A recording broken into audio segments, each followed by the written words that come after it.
নমস্কার, এখন আপনারা দেখছেন জ্যোতির রান্নাঘর। এখানে আমি একটা বোয়াল মাছ নিয়েছি, সেটা 4 টুকরো করে কাটা আছে। নিয়েছি বোয়াল মাছটা রান্না করার জন্য কিছু মশলা নিয়েছি। 1 চামচ পেঁয়াজ বাটা, আদা বাটা, কাঁচা লঙ্কা বাটা। এর সাথে আরও কিছু উপকরণ মেশাবো। ভিডিওটি স্কিপ না করে দেখলে আপনারা অবশ্যই বুঝতে পারবেন। চলুন তাহলে গ্যাসের দিকে ফিরে যাওয়া যাক।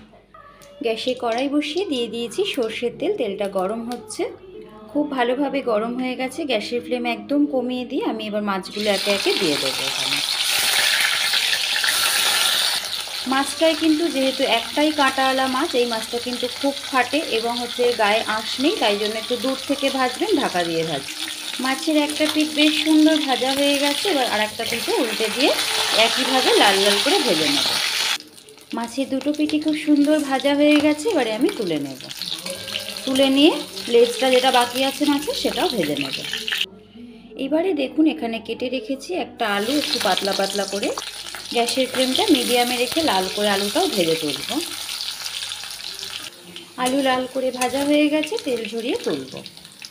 একই তেলের মধ্যে দেব কালো জিরে ফোড়ন 1/2 চামচ, দিয়ে দেব একটা ছোট সাইজের পেঁয়াজ কুচি। মাছটা একটু আদা পেঁয়াজ রসুন দিয়ে না করলে ভালো লাগে না। এটা ছোট বাচ্চাদের জন্য তো ভীষণ খাওয়ানোর সুবিধা এবং খুব উপকারী একটি মাছ। দিয়ে দেব একটা কাটা টমেটো, দিয়ে দেব এখানে যে পেস্টটা দেখিয়েছিলাম আপনাদেরকে শুরুতেই, সেই বাটাগুলো। মশলাটা একটু 3 থেকে 4 মিনিট মতো নেড়ে নেব, তারপরে বাকি সকল উপকরণ মেশাবো।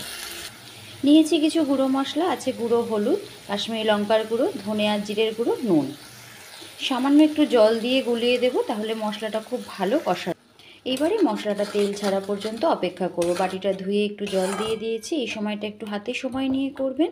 আর আপনাদের সকলের কাছে অনুরোধ করব, ভিডিওটি দেখার সময় একটা লাইক কমেন্ট করে শুরু করতে। যদি ভালো লেগে থাকে চ্যানেলটা সাবস্ক্রাইব করে পাশে থাকার। আমি সমস্ত কিছু গুঁড়ো মশলা এই চামচটার 1/2 চামচ পরিমাণে করে দিয়েছি, আর নুনটা দিয়েছি এই চামচের 2 চামচ পরিমাণে। মশলাটা ভীষণ সুন্দর কষানো হয়ে গেছে, ভালো একটা গন্ধ বেরিয়েছে। এবারে ভেজে রাখা আলুগুলো সব এতে মিশিয়ে দেব। আলুটা মিশিয়ে আমি আরও 5 থেকে 7 মিনিট জল ছাড়াই কষিয়ে নেব। গ্যাসের ফ্লেম একদম কমানো থাকবে। সম্পূর্ণ দেখুন মশলা কষানো রেডি হয়ে গেছে। মশলাটা তলায় লেগে যাচ্ছে কড়াইয়ের গায়ে। আলুটাও হালকা সেদ্ধ হয়ে গেছে। মিশিয়ে দেব পরিমাণ মতন গরম জল। জল দেওয়ার পর ফুটে উঠেছে, অপেক্ষা করব আলু সেদ্ধ হওয়া পর্যন্ত। ঝোলটা এবার দেখে নিচ্ছি, দেখুন কেমন সুন্দর এখনই গাঢ় গাঢ় হয়েছে। আলুটাও ভীষণ সুন্দর সেদ্ধ হয়ে গেছে। মিশিয়ে দেব ভেজে রাখা সম্পূর্ণ মাছগুলো। মাছটা দিয়ে আমি আরও 5 মিনিট মতো একটু ফুটতে দেব। দিয়ে দেব কিছুটা ফ্রেশ কুচনো ধনেপাতা। এইটা এইভাবে রান্না করে একবার দেখুন, অত্যন্ত সুস্বাদু খেতে হয়। ধনেপাতাটা দিয়ে আমি আরও 5 মিনিট মতো ফুটিয়ে নেব। এই সময় অবশ্যই নুনটা দেখে নেবেন যে কেমন ঠিক আছে কি না, আর একটু লাগলে অবশ্যই অ্যাড করবেন। মাছের ঝোলটা সম্পূর্ণ রেডি হয়ে গেছে। এবারে আমি এটা নামিয়ে ফেলবো। চটজলদি রেডি হয়ে গেল আজকে মাছের ঝোল। কেমন লাগলো কমেন্ট বক্সে জানাতে ভুলবেন না। ভিডিওটি ফুল ওয়াচ করার একান্তই অনুরোধ রইল আপনাদের সকলের কাছে। যদি ভালো লাগে চ্যানেলটি সাবস্ক্রাইব করে আমার পাশে থেকে যাবেন। এরকম নিত্য নতুন ভিডিও দেখার জন্য বেল নোটিফিকেশন আইকনটি অন করে দেবেন। এতক্ষণ ধরে আমার ভিডিওটি দেখার জন্য আপনাদের সকলকে অসংখ্য ধন্যবাদ। সকলেই ভালো থাকুন, সুস্থ থাকুন।